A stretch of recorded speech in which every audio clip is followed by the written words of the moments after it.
Good afternoon, everybody. My name is Frankie Olivo, and this is another segment of Sports Talk. Thank you so much for tuning in. This is a great way for us to showcase our local talent and talk a little bit about what's been going on in the Rio Grande Valley in regards to sports. I'm excited for today's show. I got a great story for our community to bring awareness of an amazing individual who continues to give to our community, even though he is not among us. First off, I'd like to talk about what's happening within UIL pertaining to the Brownsville Independent School District. The UIL recently announced that they will be allowing 50% of capacity into the stadium. Now, the question is, we are still dealing with COVID. How safe is it? We have heard from our medical professionals how the Rio Grande Valley is a hotspot for the COVID-19. I'd like to read very quickly the UIL and their decision in regards to this issue. UIL risk mitigation guidelines. This was just updated on September the 1st. UIL has posted updated UIL COVID-19 risk mitigation guidelines on the UIL website effective September 1st, 2020. These changes are consistent with updates recently posted to the TEA guidelines. As we continue into fall seasons, it is critical that schools are diligent in following these risk mitigation guidelines. Schools are still required to follow Governor Abbott's Executive Order GA 29 related to face coverings. Schools may allow spectators to attend contests up to a maximum of 50% of a revenue capacity.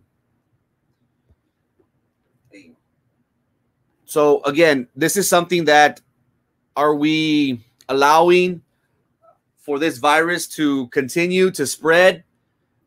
And on High School Sports Magazine, there was an interesting article that was published. Should the counties create COVID-19 tests for high school students before September 28th? We hear that after September 28th, Brownsville Independent School District will be allowing their athletes to go back into weight training, volleyball practicing, and other related sports events. We have heard how the NFL, how the NBA, which is in a bubble, they're constantly testing their athletes. Now we're talking about a multi-billion-dollar industries that they have. So they do have the resources available to constantly be testing their athletes. Now, a question for us to ask is, what do we expect? What should we do regarding our high school athletes? As we know, I don't feel that the district has the capability, the resources available to be constantly testing our young men and women. Football is about to start. Them being professional athletes, they have doctors, nurses around the at their disposal. So that is something that we're going to be dealing with going forward. Is it safe? In my opinion, it is not. As of right now, BISD will be going back to practice, to activities, sports related, after September 28th. So that's a good concern that this High School Sports Magazine brings up in regards to the COVID. Should we be constantly testing them? Do we have the money for it? Should we work with our local entities such as the city of Brownsville, Cameron County, to see what can be done? Because as we all know, football is king in Texas. And if you take away football from us, we're going to be a little bit upset. We saw how we didn't have sports for some time. and we were watching reruns, reruns of old games, of old Super Bowls.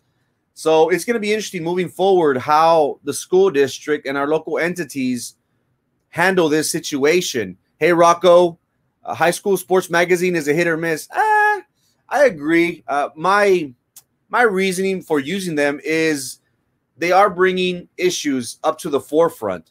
And I think it's very important for us to listen. You know, do they get it right all the time? Of course not. But it was very interesting as to their stance on COVID testing. Should we allow our athletes to proceed with sports?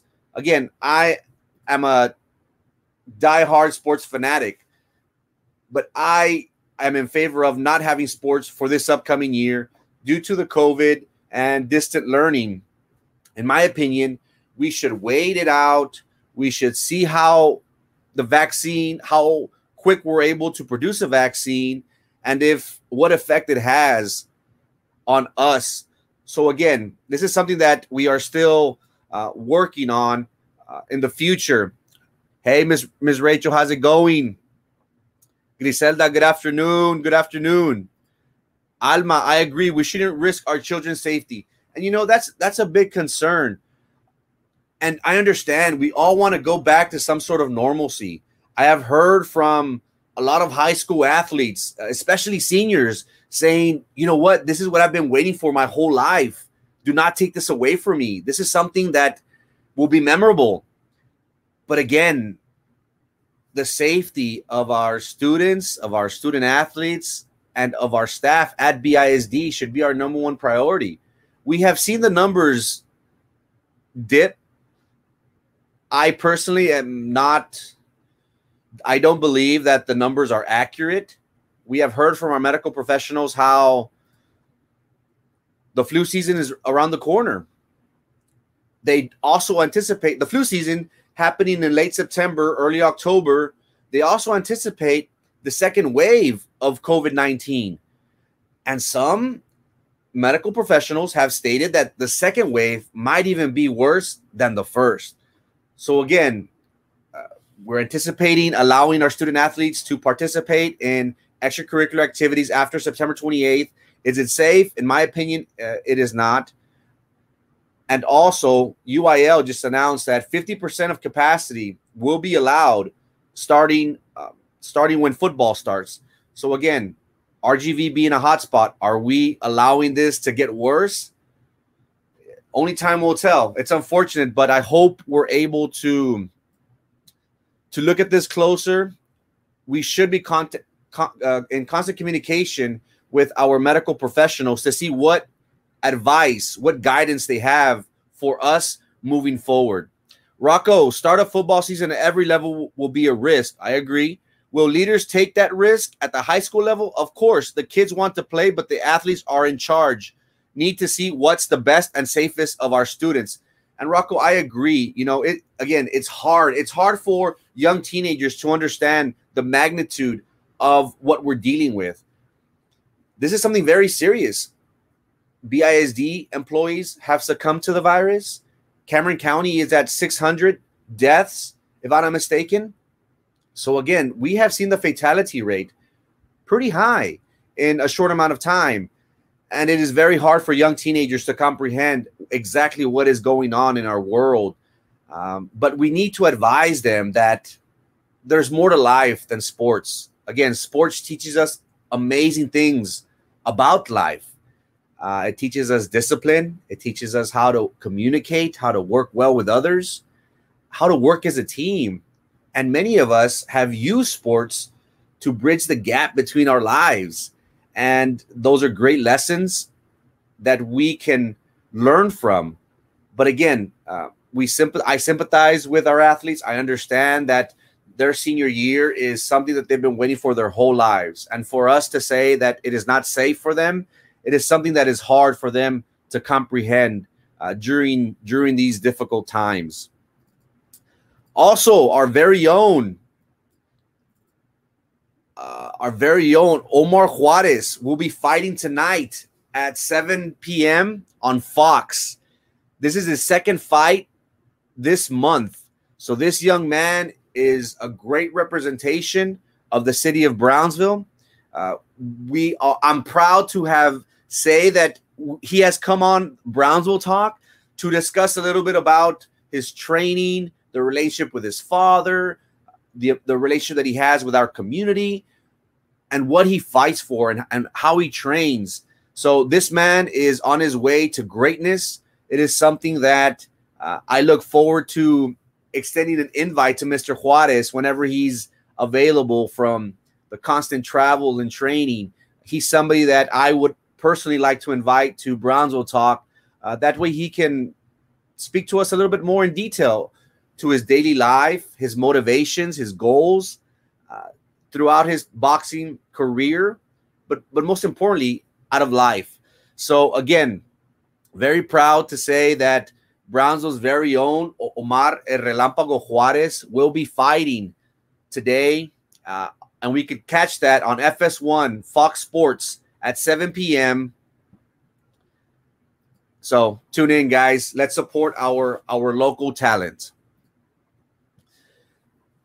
Again, now with our featured story,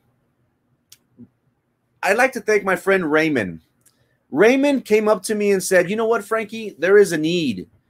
There is a need that we in Brownsville have, and that's sports.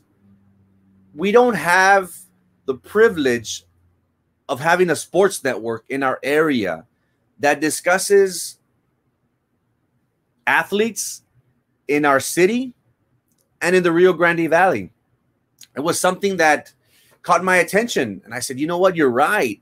I'd like to use my platform to be able to showcase our amazing talent that we have within our school district at BISD, our amazing coaches who motivate and inspire our young men and women. So I'd like to thank my friend Raymond for giving me the idea and encouraging me to start this podcast show titled Sports Talk. And the main reason is to showcase our local talent, showcase individuals who are active in our community or have had made a great impact within our community. And that is where our next story leads. Jason Garcia. Jason Garcia was an amazing individual. Born and raised in Brownsville, in Kingsville, Texas, raised in Brownsville. He is our topic for discussion this afternoon. And most importantly, the Jason Garcia Memorial Scholarship.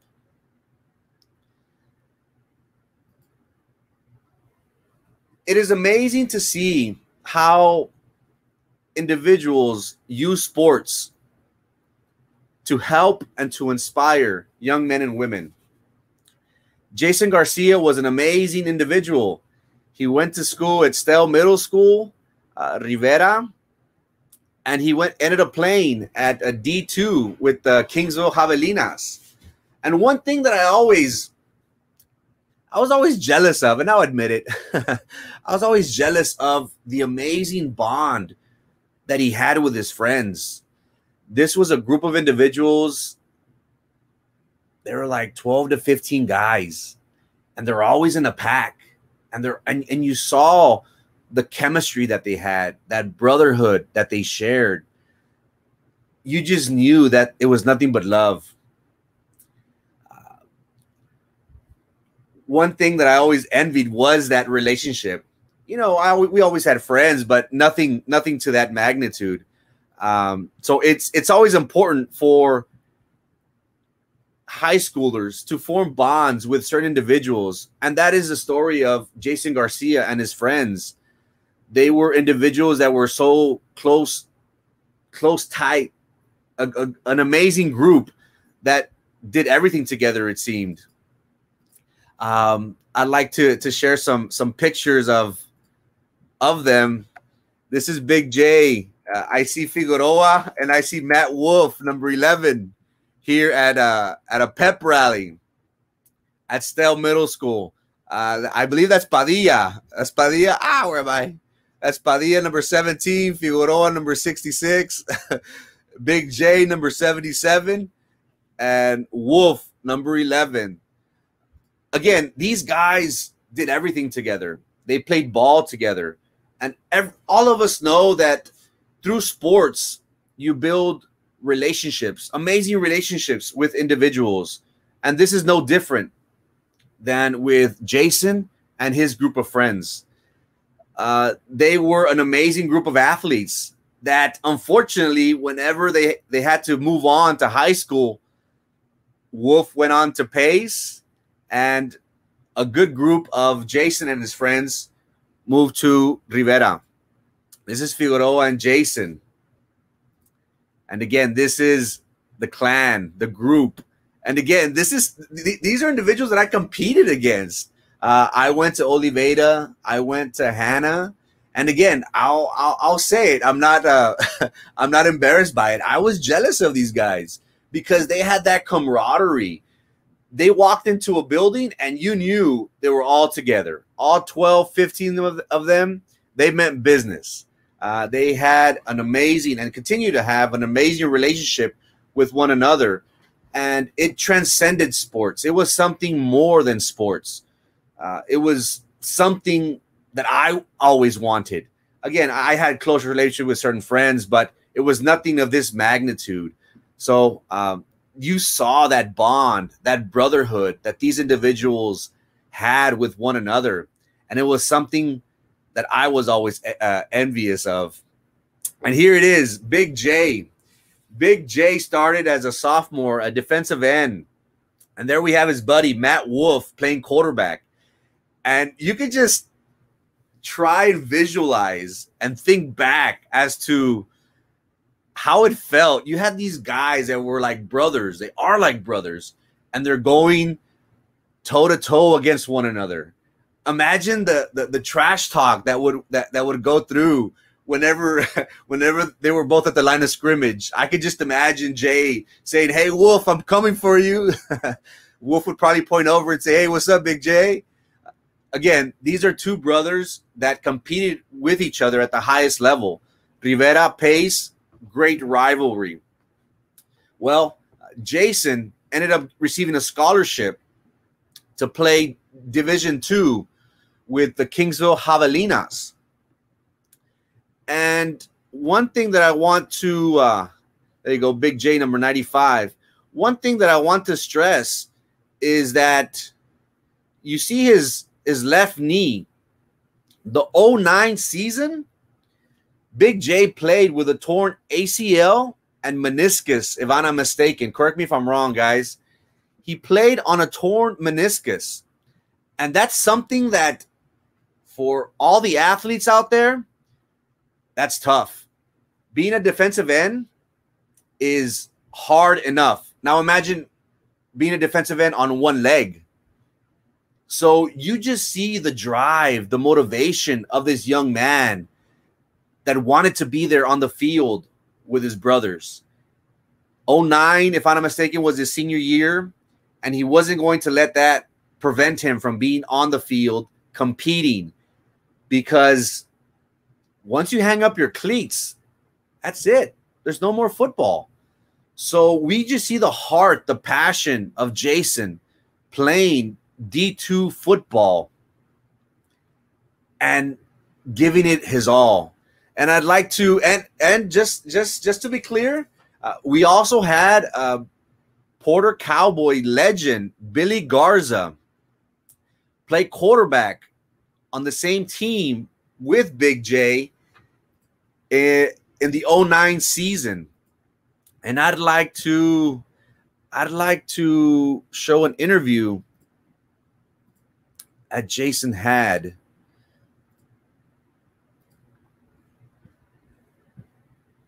Let's see.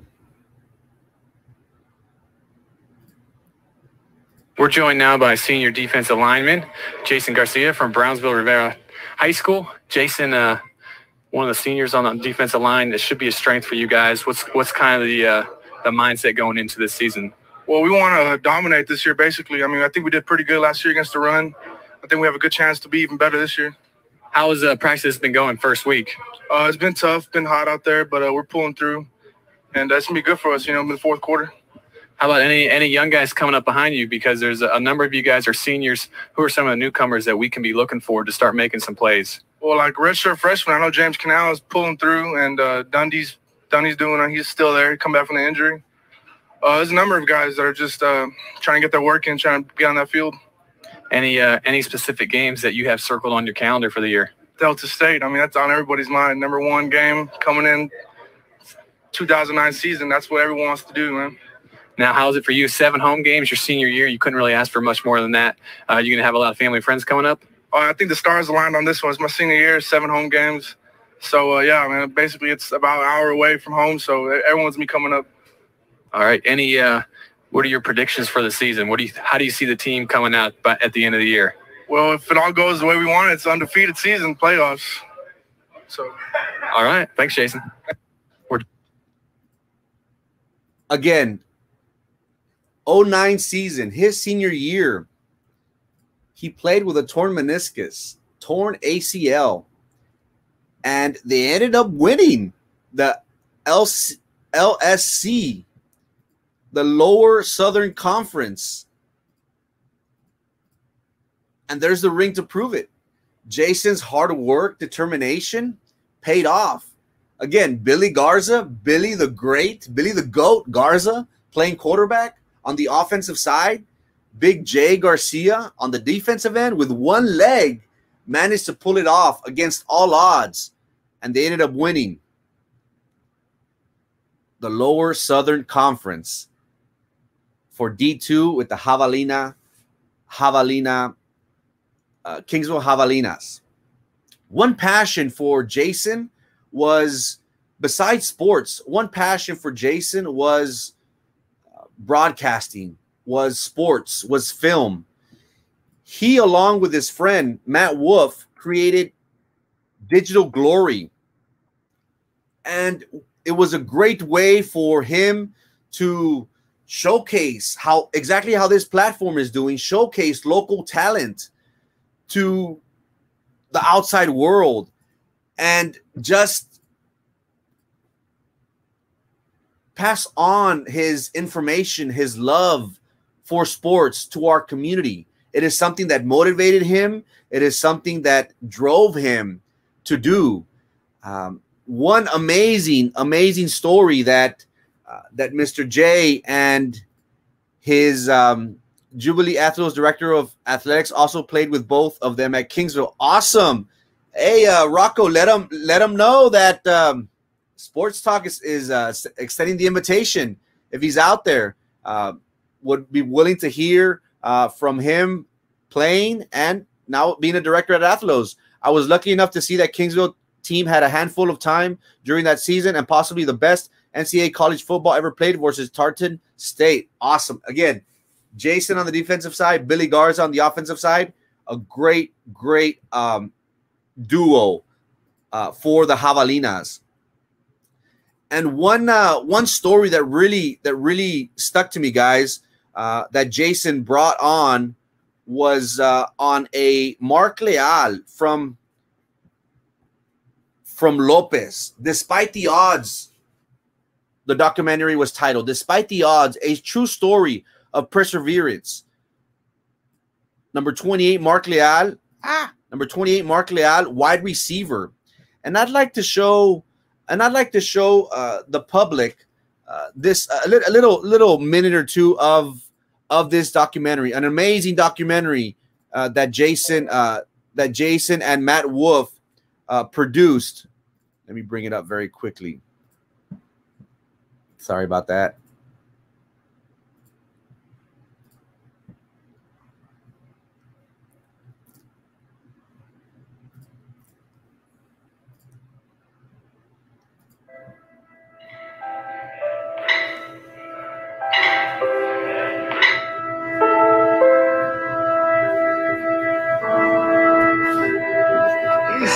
Fought obstacles everywhere.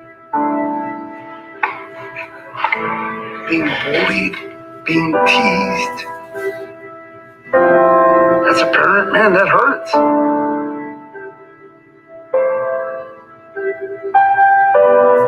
He went through all that. He overcame all that. Look what he's doing now, man. He's playing varsity football.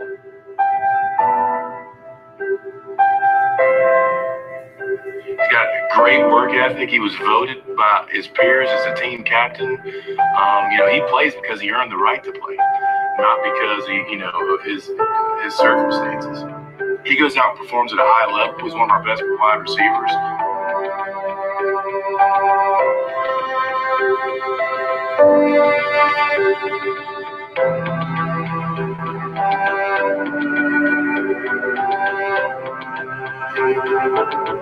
I've been around football a long time and got to play it. Now I get the pleasure of coaching it. And to be completely honest with you, Marky has completely redefined perseverance in my mind. For a young man with one arm to go out and play wide receiver in Texas, in high school, in 6A. Yes, he's an inspiration, not only to the kids that play beside him and the coaches that coach him, but the teams that we play against. They're all asking about Marky, and he's never. A great, again, an amazing story on a young man who, despite all odds, played varsity football with one arm, was a wide receiver, and was a captain on his team. And Jason, Matt, and Digital Glory Productions wanted to showcase that. And that's the beauty of Matt and Jason. They wanted to share with our community what we have here locally. Mark Leal was an amazing example of perseverance, of somebody who, despite being bullied, despite being told that, hey, you'll never make it, why are you suiting up? Why are you even trying? Mark Leal stuck with it. And day after day, I'm sure it was tough. But again, perseverance, hard work, being disciplined will always get you to where you want to be. So shouts out to Jason in regards to doing this story on Mark Leal. It was a beautiful story. It's on YouTube. I'll be sure to post the link on my Facebook for all any and all who want to check it out. It's an amazing story, and grateful for Mr. Jason Garcia and Matt Wolf to showcase Mark Leal during these times. Marky, great kid. Yes, sir. He was a great kid. Again, yesterday was Jason's birthday, and I spoke with his mother, and I wanted to showcase Jason on his birthday, just to let the community know, what he's doing for us today. Unfortunately, he passed away October the 10th. His 4-year anniversary will be coming up very shortly next month. And the reason why we are doing his story, again, he's an incredible human being. And again, here at Sports Talk, we want to showcase individuals who are doing good for our community, who are having a positive impact within our community. And even though Jason Garcia isn't with us in spirit, he is doing amazing things through his Jason Garcia Memorial Scholarship Foundation that his friends, those group of friends, those 12 to 15 group of brothers, they created this with the help of his mother. And that is something that I would like to showcase, this amazing memorial scholarship that these friends, no matter that their friend isn't here, no matter that Jason isn't here, they are making sure that his honor, his glory, and his name continues on and lives forever. That is something that really touched me. I am humbled by his mother reaching out, asking if I could bring awareness to this scholarship that his friends created, because it's an amazing deal for us to have individuals such as his friends, such as his mother, who want to give back to our community in the name of Jason Garcia. So we will be posting the applications for this scholarship, and if I'm not mistaken, it will be announced. The winners will be announced on October the 10th on his 4-year anniversary. Due to the COVID They weren't able to do it back in March due to all this current situation that we're in. But that's something that his mother wants the community to know, that this is an amazing accomplishment for his friends, for our community, and is something that is giving back to our student athletes and our students. Let me see very quickly. And I'd like to share some pictures. This is the first group of scholarship recipients that received the memorial scholarship on behalf of Jason Garcia. Great individuals here at BISD that were fortunate enough to receive this scholarship. And not only that, Mr. Jason Garcia, he was a varsity coach and powerlifting coach at Donna High School. He was there for 6 to 9 months, if I'm not mistaken, in that range. But no matter the short amount of time that he was there, Jason had a positive impact, not just on the football players, but the community, on the city of Donna as a whole. So his friends and his mother not only contribute or not only are giving back in the city of Brownsville, but they're also in constant communication with Donna, the city of Donna, and their school district. And the recipients of Jason Garcia's Memorial Scholarship are students from Brownsville, from Donna, such as this 3rd annual Jason Garcia Memorial, and also San Benito. We have Leanne Ramirez, who herself is a world champion in powerlifting. I extended an invitation to Miss Leanne to come on the show, and she accepted. This is an individual who's been to South Africa, who's been to London, who's been all over the world and competed at the highest level in powerlifting.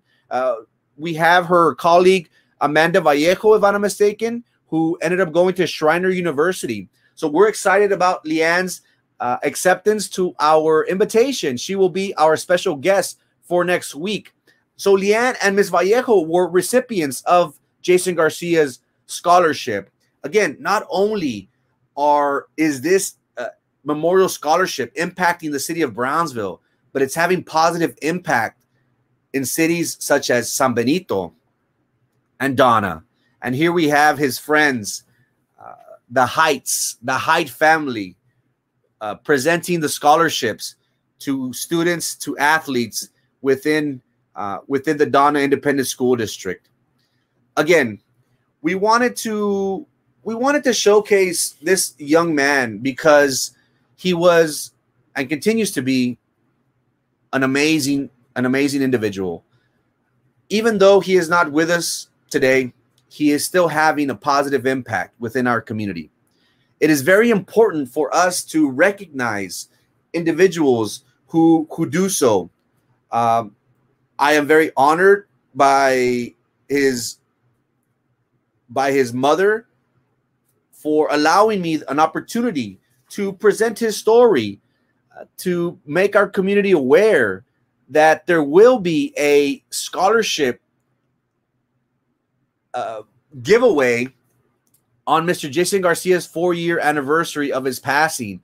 So again, we'll be posting the link and the application. I believe also we have coaches. Coaches, if you have athletes, Jason's mother, Mary, is an extraordinary individual just like her son. I agree, Miss Alma. I agree. Thank you for showcasing Jason Garcia's passion was football. He was a gentle giant. But on the football field, he was a giant. Again, the reason why we did this was because we see the positive impact that he continues to have in cities such as Donna, San Benito, and Brownsville. I'm honored to be a very small part of this scholarship moving forward.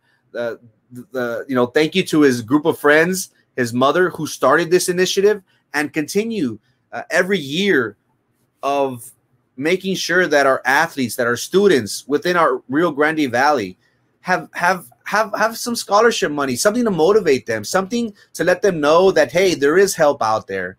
And what better way for us to see this by having an amazing endowment, amazing memorial scholarship, such as Jason Garcia, his group of friends, and his mother.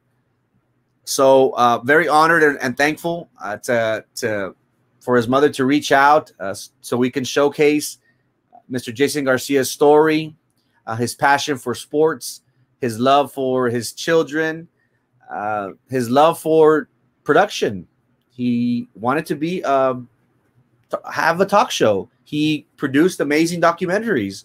So again, very honored, very thankful to Miss Mary Garcia for allowing me to showcase her son on an amazing achievement that his friends started 4 years ago. So I'm very honored and thankful in regards to that. Football will be starting very shortly. We have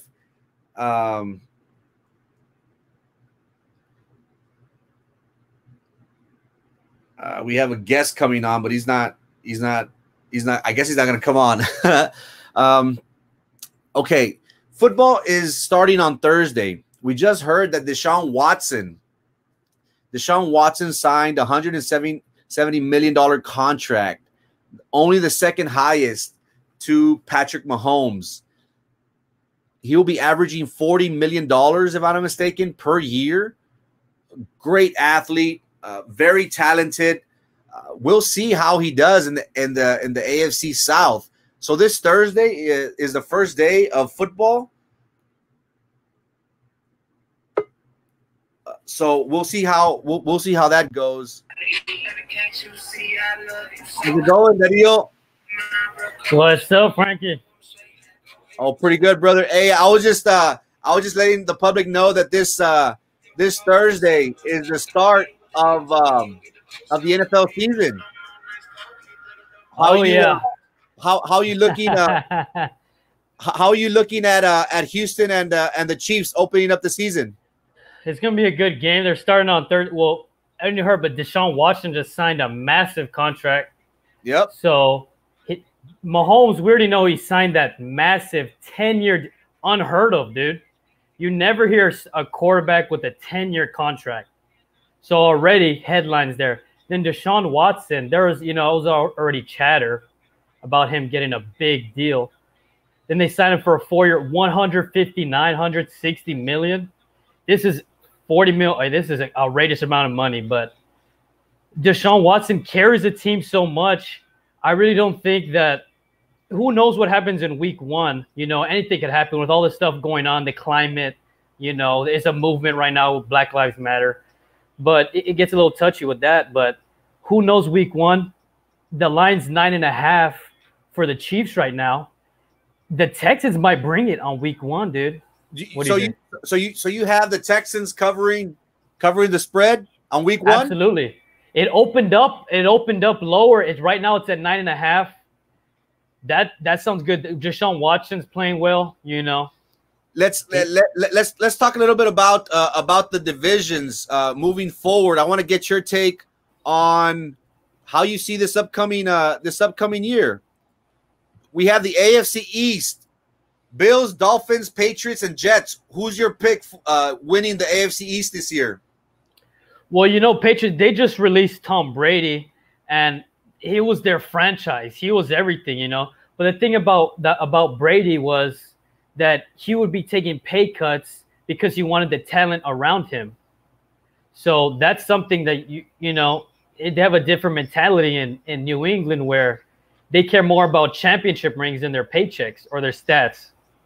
And now that they picked up Cam Newton, I still like New England to win the division. What do you think about Buffalo? You don't think that they're gonna dethrone the Patriots? Buffalo doesn't have that offensive that firepower. They just signed their cornerback to that massive deal, but right. They just can't hang with Bill Belichick. He's a mastermind, So, and then the Dolphins with their head coach Brian Flores, same thing. The Patriots from top down are just a professional organization. What do you think about Tua, though? You think he's going to have a positive impact his first year or no? I hope for the best, but I'm telling you, bro, that the Patriots, but So you have We'll the see, right? you have the Patriots winning the AFC East. Is that correct? Absolutely. I have them going maybe 10-6, 11-5. There's no way the Patriots, with someone as talented as Cam Newton. I don't know if you remember what Cam Newton did when he played in Carolina. He took him to a Super Bowl. I'm only worried. I'm only worried about him being injury prone. That's the only thing that I'm worried about. But I do agree with you. I feel that the Patriots will continue their success in the weak AFC East, and they will be taking the division this upcoming year. Now the Ravens, the AFC North, Ravens, Bengals, Browns, and Steelers. Is it fair to say, Darío, that the Ravens will easily win this division? No. What? Who do you have? Absolutely not.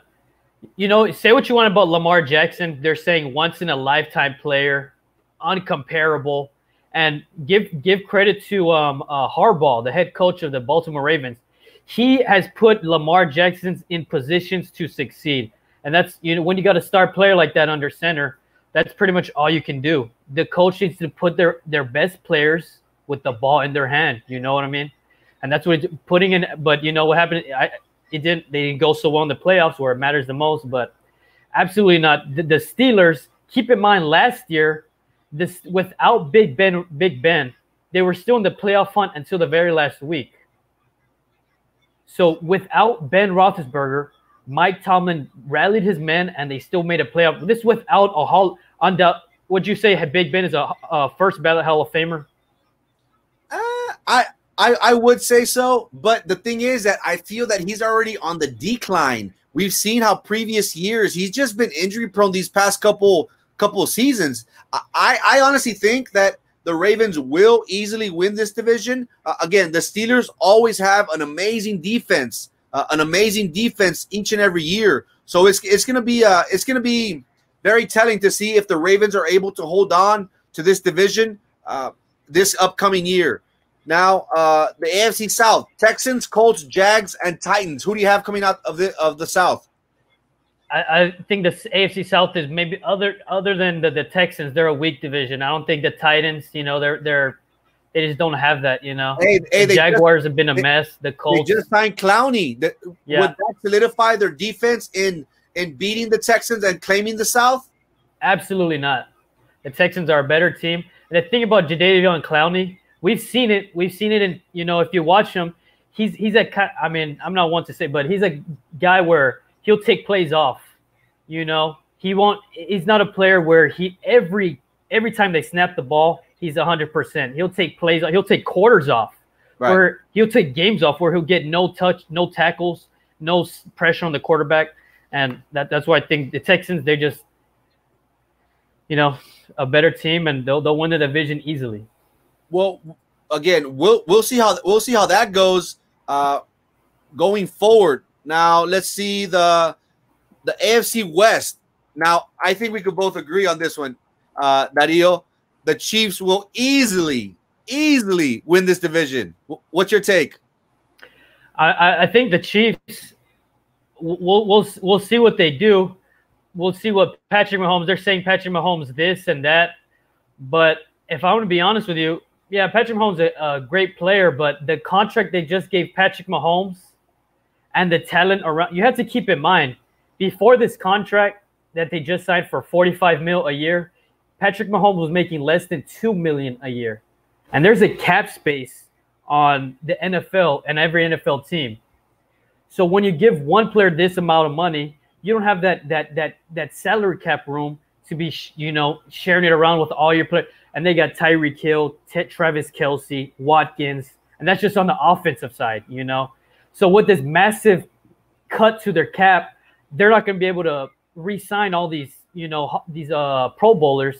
And I don't think Patrick Mahomes, they're going to win the division, but I don't think that Mahomes they're not going to be a New England, you know. They're not going to be a dynasty like the Patriots. They may win their division, you know, every year for the next couple years, but with that cap space now, I don't think that, you know, the Chiefs are gonna be contending. We'll see though. You know. Now the NFC East: Cowboys, Giants. Here we go. And the football team. Who do you have coming out of the East, man?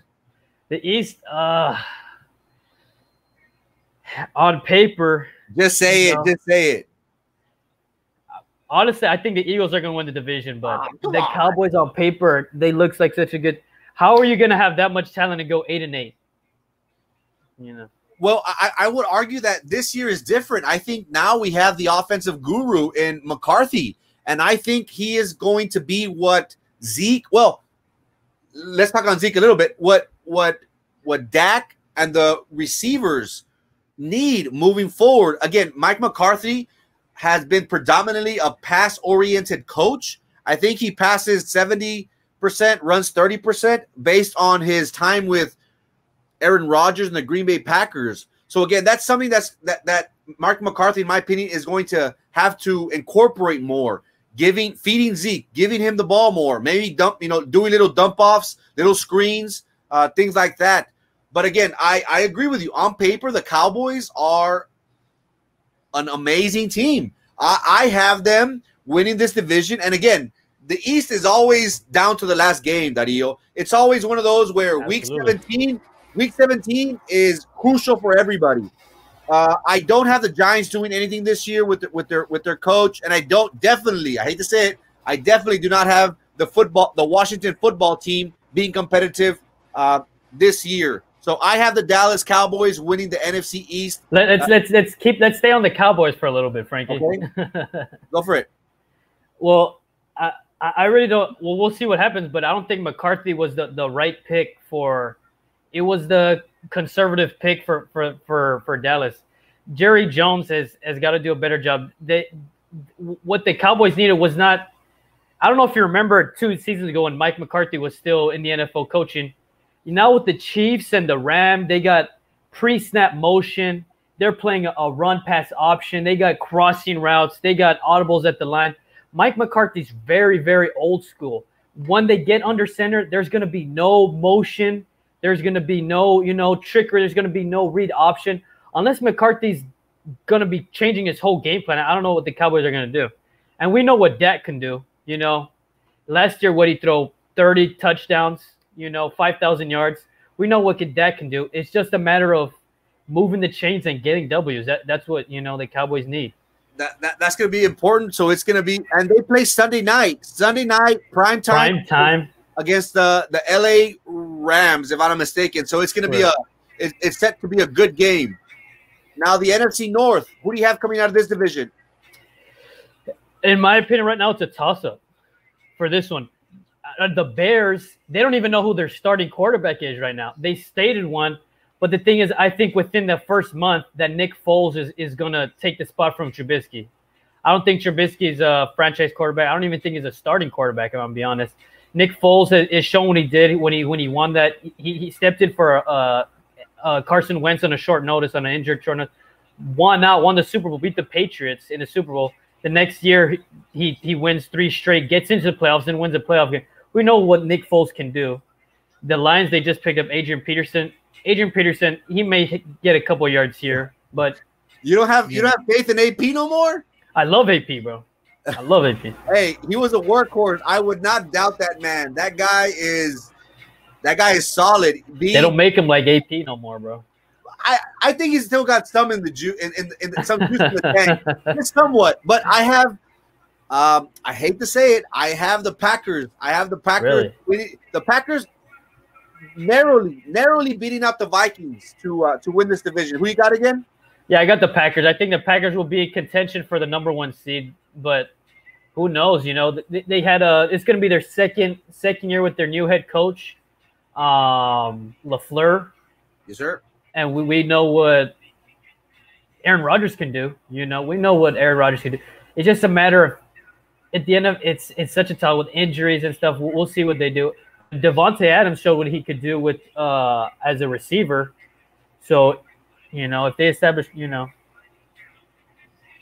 So again, go ahead. I want to talk more about the Cowboys, bro. We'll come back to that in a bit. Right. Now, in my opinion, this is going to be the division to watch. The NFC South. We have we have the Falcons. Where am I? We have the Falcons, the Panthers, the Saints, and the Bucks. The new addition to this, and who totally changed the landscape, was Tom Brady signing with the Tampa Bay Buccaneers, and his buddy Gronkowski also signed with the Tampa Bay Buccaneers. So they already had a solid offense that before these two guys joined the team. So moving forward, they just signed Leonard Fournette this past week. So on paper, again, I would dare say that they're going to be 12-4, 10-6, maybe. But I have the Buccaneers winning this division. I don't see the Saints doing as good as they were a couple years ago. And I for whatever reason, I don't have faith in Carolina. I know that's your team. Terry Bridgewater. No, not really. Terry Bridgewater. Terry Bridgewater signed a contract with them. He's a great quarterback. They just don't have the defense no more. And I have Atlanta dipping this year again. So I have the Buccaneers winning the NFC South. What's your take? Well, my take is Atlanta. They're terrible. They're from top down. It starts up top, works its way down. They're just terrible leadership. Their head coach has a losing record. They still keep him. The Panthers, without Cam Newton, they have no receiving core. I think they're out of the question. But the New Orleans Saints, okay, they are the team to look at. They are their own team. They're on their own thing. And I believe in the Saints, I think the Saints are going to win the division, but I think the Bucs are going to sneak into the wild card. And I say that because for the last 2 years, the Saints couldn't do anything in the postseason, but in the regular season they have Tatum under center. They'll have Tatum and he'll go out wide as a slot. They got Drew Brees who breaking records. Most passing yards. They have all the Kamara.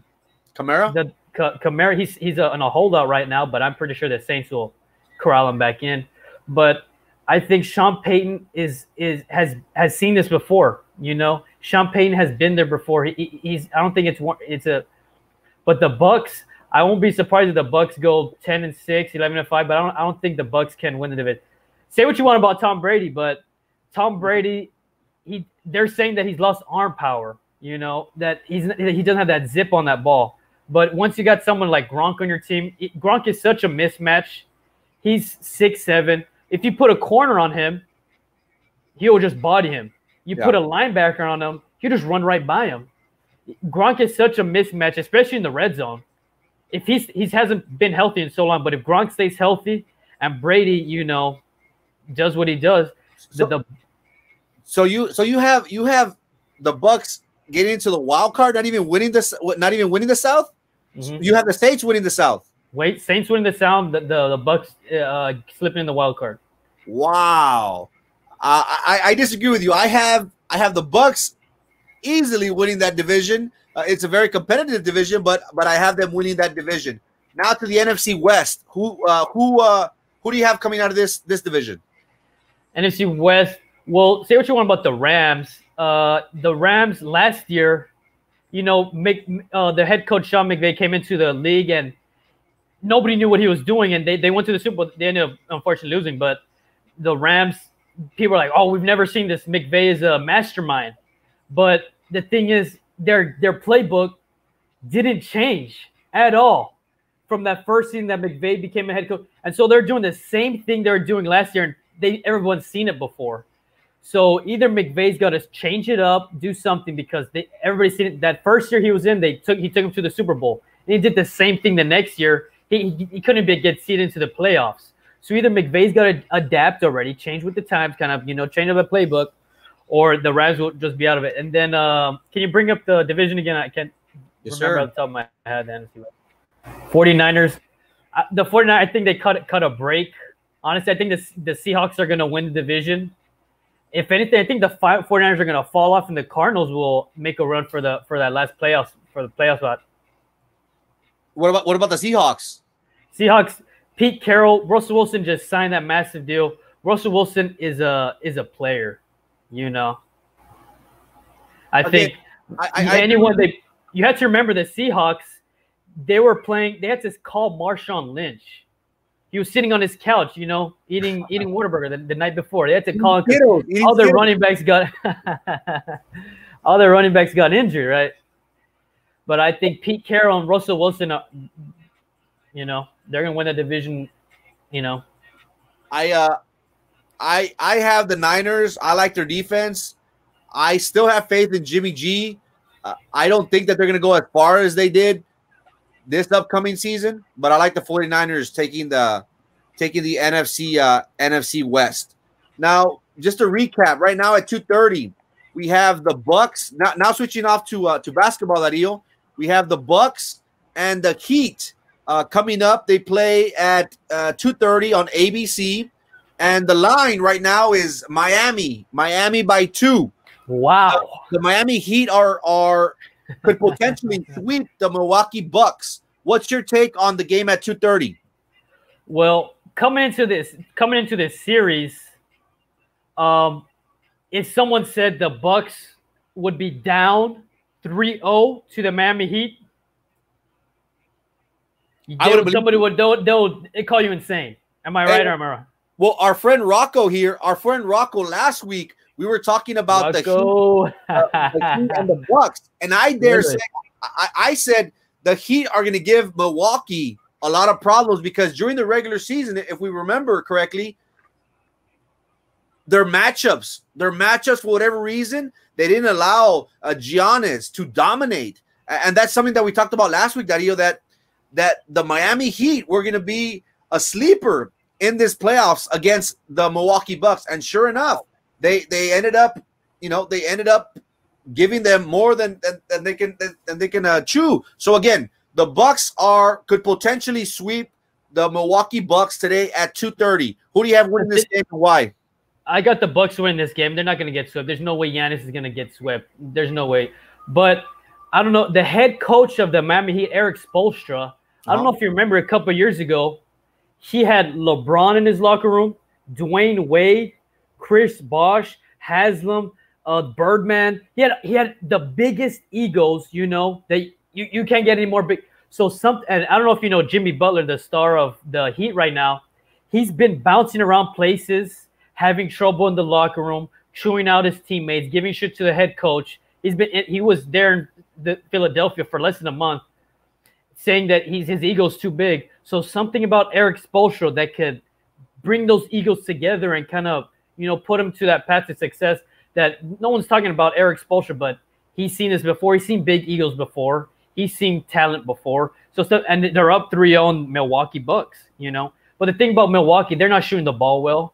You can go out and talk, technique and, all this stuff, but you got to go out there and you got to play good basketball, Our friend Dan has the Heat closing out series tonight, and the Lakers coming with the W. The Rockets play tonight. Rockets have a 1-game lead against them. The Lakers are favored by 6. What's your take on tonight's game? I wouldn't take that line, and to be honest with you, I think the Houston Rockets are going to be up 2-0 by tomorrow morning. Wow. Mm-hmm. And again, looking back to the OK series, I thought Houston was done. I thought, man, OKC has momentum. They're not playing well against them. Maybe they had to play down to the level of OKC. But I was very shocked to see the Rockets having problems with Chris Paul and the young talent at OKC. So then game 1, I was kind of like, well, it's going to be a high tempo game, like how the Rockets always do. But they might have heavy legs due to them going 7 games against OKC. So I was pretty surprised when they came out firing against LeBron and the Lakers. So I have the Lakers winning this game. I have them evening out the series. I wouldn't. I'll go ahead and take the points. I'll take Lakers by 5. I'll buy the extra half point. But I have the Lakers evening out the series on this series. AD is going to have a breakout game. Dan, let's hope. The Lakers did come out game 1. They looked rusty. They finished Portland in 5. And they had to wait for Houston, who went to a 7. And they had a protest, right? And they stopped playing the playoff. So that's even longer breakup. So the Lakers did look a little rusty. LeBron wasn't knocking down shots. AD didn't get to the rim. But that you would think that they're always saying Houston's playing the small ball, right? Small ball this, small ball that. The thing is, if you look yesterday, you would think with smaller ball they would have trouble getting boards, right? They came out even. At the end of the night, they came out with the same amount of rebounds. So if the Houston Rockets can crash the boards hard and get those rebounds, maybe get some second shot opportunities, the Lakers turned the ball over 15 times. And this goes back to what I said, where you could talk about these stats and ways to work and offense and all. You got to go out there and play the ball. You got to play ball. You can't be turning the ball 15 times over and expect to win against the Houston Rockets, who may have the best offense in the league, period. What's your take on Coach Martinez? Miami and Houston, take the points. Miami 1.5, Lakers 5.5. What's your take on Coach Martinez taking the points? Well, I have the Bucks winning the game, so Bucks. The Bucks may be done, but I'm saying that there's no way Giannis is gonna get swept. I just can't see Giannis. The MVP, the Defensive Player of the Year, I can't see. Giannis is gonna pop up maybe 50 points. He won't ever pass the ball, but we'll see how that goes. Didn't that happen last series in Game 1 against Portland? I don't remember. Let me know what you're talking about exactly, Dan Ramos. I forgot. My bad. Victor, go Rockets. Go Rockets. Yes, sir. Rockets, man. Let's talk about very quickly on yesterday's matchups, Dario. It was pretty interesting. We had the Raptors even the series 2-2 against the Celtics. They won 100-93. And I want to go back to game 2, Dario. Less than 5 minutes left. The Celtics were up by 2. Are you talking game 2 or game 3? Game 3. I'm sorry. Game 3. The game-winning shot at the buzzer. That totally changed the dynamics of this series. If he would have missed that shot, the Celtics would have been 3-0 and could have potentially closed out the series yesterday. So that changes the whole dynamics of a player's mentality, strategy, everything. So instead of going down 3-0, they were 2-1. And yesterday we saw how the Raptors came out to play. And again, they are a very well defensive team, and they showed it. They showed it yesterday. So what's your take on the Celtics-Raptors series that is evened out moving forward? Yeah. Thanks, Frankie. The thing about this series is the Raptors.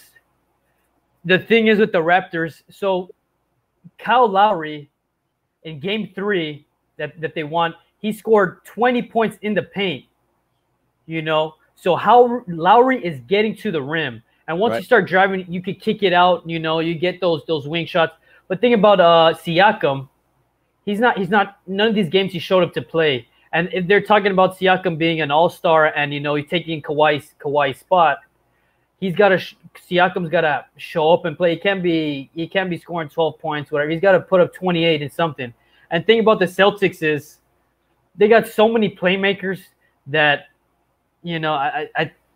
it's a toss-up. This series is a toss-up. Now that it's 2-2, and thing about playing in that bubble is that when there's fans, one shot could change the whole momentum of the game. With the fans roaring and there's no momentum shift.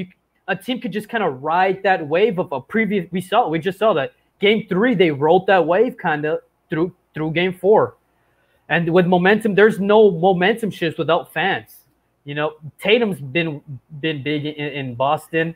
Marcus Smart's knocking down threes. Jaylen Brown, he didn't have a good game 4, but he could put up some points. Howard, he was injured, but they said, or House, excuse me. That series is a toss-up. Who do you have? Excuse me. Who's your pick to win the series? Oh man, it's a toss-up, but to win the series, I think it's gonna be Boston. Boston? Yeah, I wouldn't be surprised if the Raptors win. Boston and Miami, or Boston and who?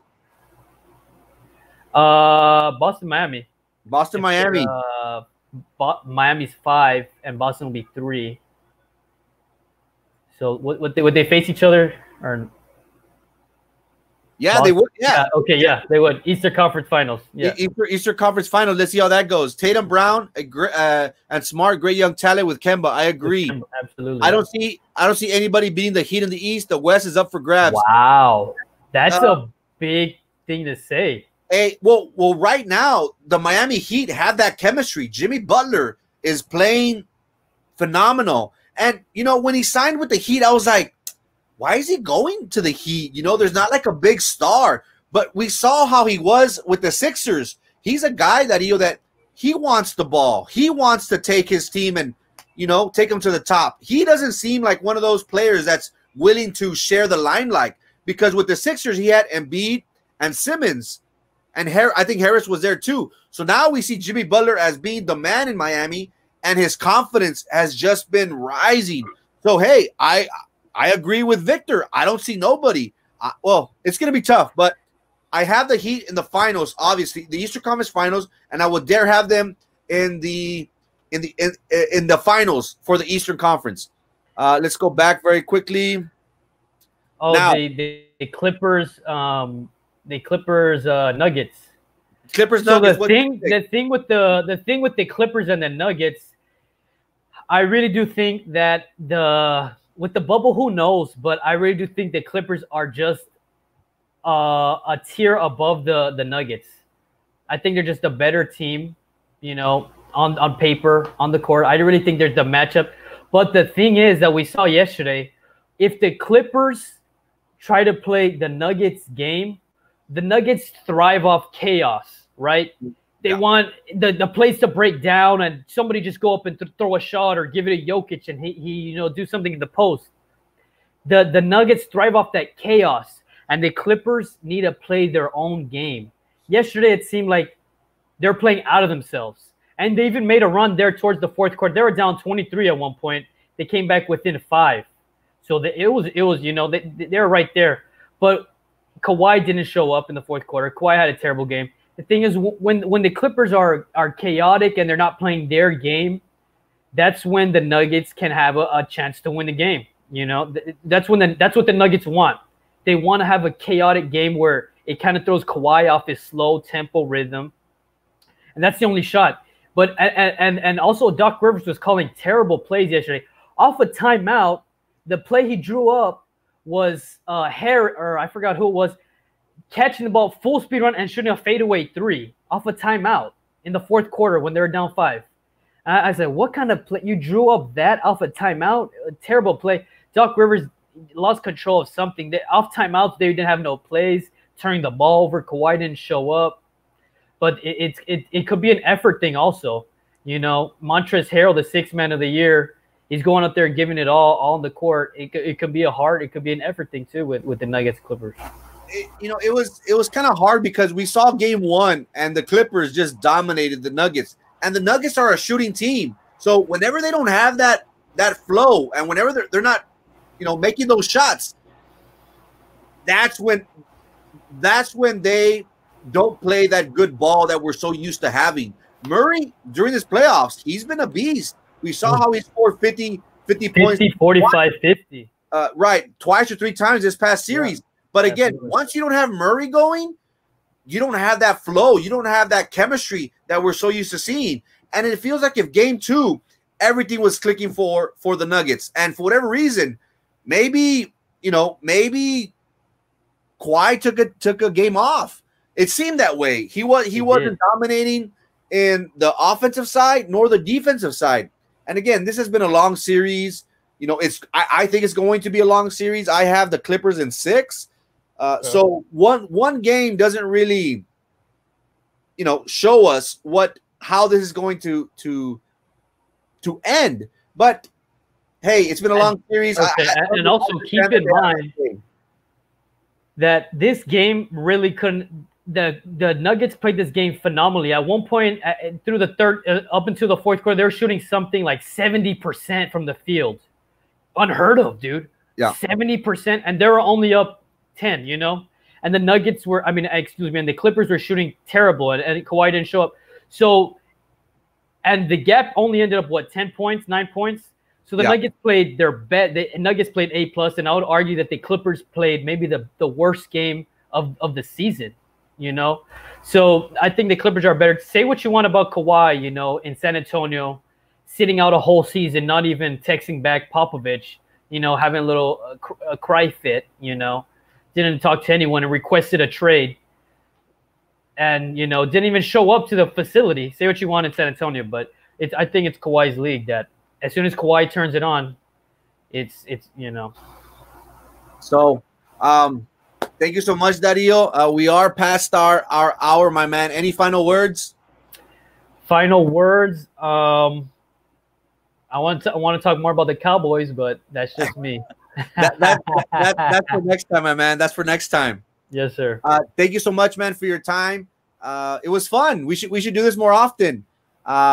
Again, thank you to Miss Mary Garcia for allowing me to showcase and make our community aware of her son, Jason Garcia's Memorial Scholarship. It was an amazing endeavor that his friends have done these past couple years in his honor.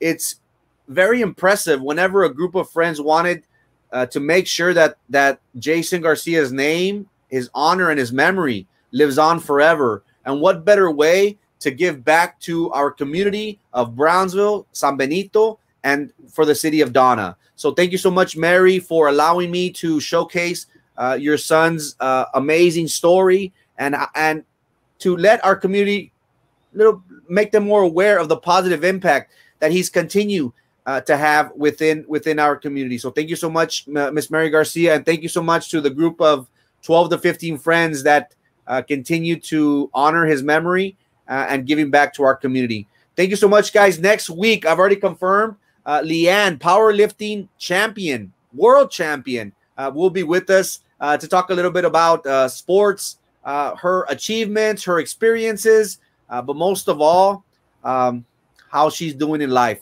So thank you so much, guys. Dario, it's always a pleasure, my man. Let's do this again. Thank you, sir. God Let's bless. do it again very, very soon, my man. Love you, bro. Love you too, bro.